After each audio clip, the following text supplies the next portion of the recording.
जिनको ईमानदार जजेस के आसरे पे खड़े होकर इलेक्शन जीतने की आदत थी, जिनको जनरल फैज हमीद इलेक्शन जिताता था, आज ना फैज हमीद है ना वो ईमानदार जजेस हैं। तो अल्लाह ताला ने उनकी रियलिटी पूरी दुनिया के सामने खोल के रख दी। हालांकि जब एक पाकिस्तान में या एक ह्यूमन साइकी है कि जब कोई मुश्किलात में घिरा होता है, लोग उसके साथ खड़े होते हैं। हम भी जब 2018 में नवाज शरीफ साहब जेल में थे, मैं जेल में थी, तो मैं शायद वो पाकिस्तान की पहली खातून थी जिसको इन्होंने जेल में डाला, जिसके साथ इन्होंने बहुत जुल्म किए, लेकिन हमने इलेक्शंस का बॉयकॉट नहीं किया। हमने बदतरीन हालात में भी इलेक्शन लड़े। इलेक्शन का बॉयकॉट तब होता है जब आपको ये यकीन हो कि आप इलेक्शन हार जाएंगे, और जब आप मायूसी आपको घेर चुकी हो, और जब आपको ये पता हो कि आपने इलेक्शन नहीं जीतना, मेरे लिए हालात अब खराब हो चुके। बात ये है कि ये इलेक्शन का बॉयकॉट भी नहीं था। जिसको ये इलेक्शन का बॉयकॉट कह रहे हैं ना, इस तरह की मुनाफिकत मैंने अपनी पूरी जिंदगी में नहीं देखी।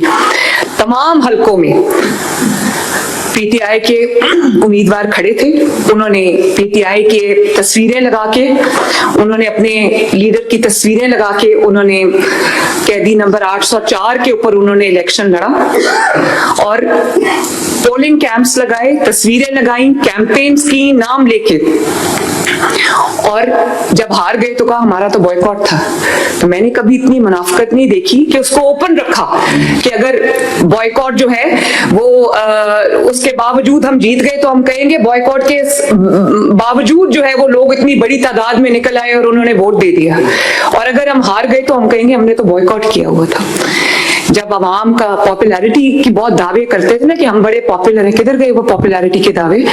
पॉपुलैरिटी के आगे कोई नहीं खड़ा हो सकता। पॉपुलैरिटी जब होती है तो धांधली के बावजूद, आपको याद है 2018 में जब मैं जेल में थी, नवाज शरीफ साहब जेल में थे, इलेक्शन जीतने के लिए तब भी इनको आरटीएस बंद करना पड़ा था, 5 दिन रिजल्ट्स रोकने पड़े थे। हमने तो बॉयकॉट नहीं किया इलेक्शन में, हालांकि हमें नजर आ रहा था कि हमारे साथ क्या होने वाला है, लेकिन अवाम के ऊपर एतमाद होता है, अल्लाह ताला के ऊपर भरोसा होता है इंसान को। हर जो पॉलिटिकल पार्टीज हैं वो कई बार इलेक्शन जीतने के लिए नहीं लड़ती। पॉलिटिकल प्रोसेस से जो ऑप्ट आउट करता है वो पॉलिटिकल, भाई हमारे बड़े चले गए, जनरल फैज हमीद जेल चला गया और उमर अता बंदयाल साहब घर चले गए, ईमानदार जजेस घर चले गए, तो हमने अब इलेक्शन ही नहीं लड़ना। मुस्लिम लीग नून के ऊपर भी बहुत कठिन वक्त आया, बहुत बुरा वक्त आया। आप सब मेरे बुजुर्ग भी बैठे हुए हैं यहाँ पे, सब इसके गवाह हैं, बल्कि सब ने ये मुश्किलात अपने ऊपर झेली हुई हैं।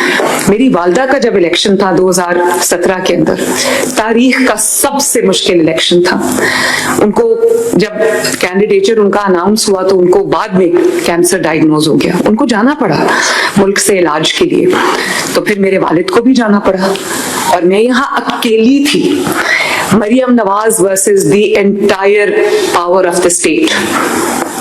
तहरीक लबैक को भी उस इलेक्शन में क्रिएट किया गया, डिफेंस पाकिस्तान काउंसिल को भी उस इलेक्शन में लाया गया। कुलसूम नवाज शरीफ वर्सेस 42 कैंडिडेट्स, और पूरी उस वक्त जनरल फैज की पूरी ताकत जो है वो पीटीआई के साथ थी, डॉक्टर यास्मीन राशिद के साथ थी। यहाँ पर वो लोग बैठे हुए हैं जिन्होंने मेरे साथ कैंपेन की। तारीख का सबसे मुश्किल इलेक्शन था, और जिसमें मुझे ये पता नहीं था, ये पता था कि अवाम की ताकत हमारे साथ है, लेकिन मुझे ये पता नहीं था कि इन जो स्टेट जो अपनी मशीनरी इस्तेमाल कर रही है, स्टेट्स के सामने खड़ा होना कोई आसान काम नहीं है। लेकिन उस बदतरीन धांधली के बावजूद, जो प्री इलेक्शन धांधली थी, जो ड्यूरिंग द इलेक्शन डे धांधली थी, और जो पोस्ट इलेक्शन धांधली थी, उसके बावजूद अल्लाह ताला के फजल से भले 14,000 से मुस्लिम लीग नून जीती, 14,000 से मुस्लिम लीग नून ने वो इलेक्शन जीता। मुस्लिम लीग नून हार मान के घर नहीं बैठी, ना बॉयकॉट किया कि अगर जीत गए तो कह देंगे कि बॉयकॉट किया था, उसके बावजूद अवाम इतनी थी कि निकल आई और हम इलेक्शन जीत गए, और अगर हार गए तो चुप करके घर हारे हुए शख्स की तरह कह देंगे हमने तो बॉयकॉट किया हुआ था। और हर इलेक्शन आप जीत के साथ नहीं लड़ते, जीत की उम्मीद के साथ या जीत के यकीन के साथ नहीं लड़ते। मैंने 5-6 साल सिर्फ इलेक्शन लड़ा है, मुझे अंदाजा है जब हम गिलगित बल्तिस्तान का इलेक्शन लड़ने गए थे, जब आजाद कश्मीर का इलेक्शन लड़ने गए थे, उस दिन हमें ये पता था इलेक्शन लड़ने, जब मैं जा रही थी कैंपेन चलाने, मुझे पता था, मुझे बता दिया गया था कि आपकी 2 सीटें, ये गवाह बैठे मेरे साथ। जिस सुबह मैं इस्लामाबाद में रुकी थी उस दिन एक रात, और सुबह मैंने गिलगित बल्तिस्तान जाना था, तो मुझे बता दिया गया था कि आपकी 2 सीटें। तो क्या मैंने इलेक्शन का बॉयकॉट कर दिया? मैं इसलिए भी गई, मुझे पता था ये इलेक्शन हम हार चुके, एजेके का इलेक्शन मुझे पता था हम हार चुके हैं, क्योंकि हमें हराया हुआ था वो इलेक्शन, वो रिजल्ट्स इलेक्शन से पहले ही डिसाइडेड थे। लेकिन मैं गई, जीबी भी गई, गिलगित बल्तिस्तान, आजाद कश्मीर भी गई, और मैंने लोगों को ये बता दिया, वहां जो तारीख के सबसे बड़े जलसे थे उन 2 कैंपेन्स के दौरान थे, मुस्लिम लीग नून के और शेर के जलसे। लोगों को ये बता दिया, उनके लिए रिगिंग मुश्किल बना दी, जलसे करके लोगों को इकट्ठा करके रैली करके लोगों को बता दिया कि ये मुस्लिम लीग नून का इलेक्शन था, लेकिन ये मुस्लिम लीग नून से छीना गया। अगर मैं घर बैठ जाती तो वो तो उनकी रेगिंग वैलिडेट हो जाती, लोगों को ये पता चल जाता कि भाई ये तो हारे हुए हैं, तो मुनाफकत भी नहीं की। और इसी तरह आपको याद होगा जो 2000 जो डस्का का इलेक्शन था, वो कौन से सन में हुआ था? 2021 में वो इलेक्शन हुआ था।